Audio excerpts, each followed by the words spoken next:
Abantu abaningi khuzwana emva kokusabalalisa-ke ividiyo.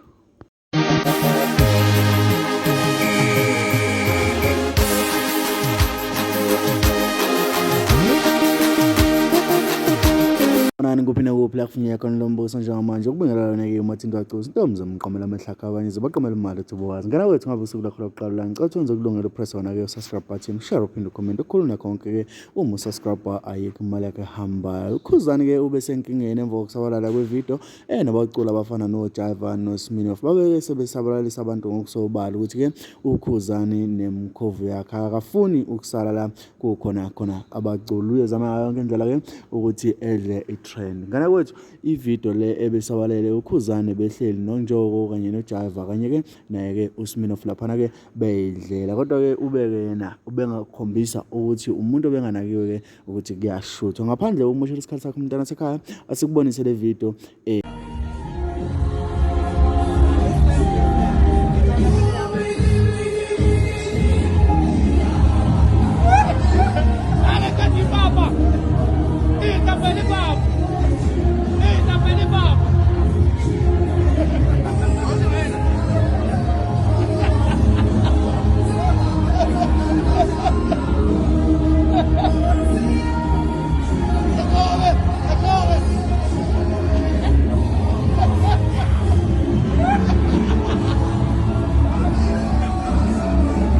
ukuthi uyayibonala namlaleli wami ukuthi-ke iy'nsizwa laphana beziyijabulela kanti-ke okungenzeka beqeda ukuperforma noma-ke bezisayo performa uJaiva uSminoff phinde uzoba yena-ke uNjoko kuzoba-ke unjiniya omkhulu uThuthani ngana kwethu ngaphandle kokusho isikhathi sakho ungakhohlwa ukungilandela ukuthi ngixhumana kube uTwitter phinde uzoba Instagram phinde uzoba uFacebook uzoba-ke uTikTok uthi @Mathinto Wacuza noma uthi @Guluva TV danko.